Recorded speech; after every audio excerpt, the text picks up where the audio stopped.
Aluva federal ബാങ്കിന്റെയും grand ഹോട്ടലിന്റെ ഒക്കെ അടുത്തായിട്ട് ഒരു കിടലിന് ഗോലിസോട് കിട്ടുന്ന ഒരു കടയുണ്ട് കേട്ടോ.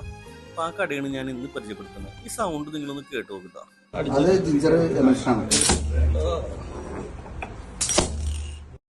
നിങ്ങളിപ്പോ കേട്ട സൗണ്ട് സോഡ പൊട്ടിച്ച സൗണ്ട് തന്നെ കേട്ടോ.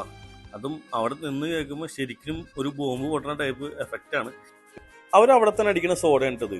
അപ്പൊ ഞങ്ങൾ ഓർഡർ ചെയ്തത് സാധാ ഒരു ലൈം സോഡയും അതുപോലെ തന്നെ ജിഞ്ചർ സോഡയും പിന്നെ ഒരു മുന്തിരി ജ്യൂസുമാണ്. ജിഞ്ചർ സോഡ അടിച്ച നെറുകയിൽ കയറുന്ന കാര്യം ഉറപ്പാണ്. അത്ര പവർ സാധനം ഉണ്ടാവും. അപ്പൊ ഈ സോഡ അടിക്കുന്നത് എങ്ങനെയാന്ന് നമുക്കൊന്ന് കണ്ടാലോ. അതെ, ഈ ഒരു മെഷീനിലാണ് കേട്ടോ ഈ സംഭവം അടിക്കണത്. ഇതിന്റെ ഉള്ളിലേക്ക് ഈ സാധനം കയറ്റി വെച്ചിട്ട് നേരെ ഗ്യാസും കയറ്റി ഈ സാധനം കുറെ കറക്കി കഴിയുമ്പോൾ സാധനം സെറ്റാണ്. ഇത് പൊട്ടിക്കുന്ന സീനുണ്ട് മക്കളെ, നിങ്ങൾ എന്നെ ഒന്ന് കേട്ടു നോക്കുക.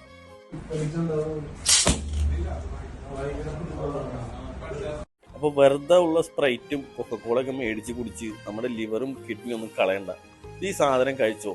അപ്പൊ ഇതിന്റെ ലൊക്കേഷൻ ഞാൻ പറഞ്ഞ പോലെ ഫെഡറൽ ബാങ്കിന്റെയും ആലുവ ഗ്രാൻഡ് ഹോട്ടലിന്റെ ഒക്കെ അടുത്തായിട്ടാണ്. പഴയ കമ്മത്തന്മാരുടെ കട എന്നാണ് ഇത് അറിയപ്പെട്ടിരുന്നത്. ഇപ്പോ വേറൊരു ഇക്കായാണ് ഇത് നടത്തുന്നത്. ഹെവി ഫുഡൊക്കെ കഴിച്ചിട്ട് ഈ സാധനം പറഞ്ഞാൽ അടിച്ചാണ്ടില്ല, അവൻ അവിടെ അങ്ങോട്ട് ഇരുന്നോളും. പിന്നെ നമുക്ക് എന്ത്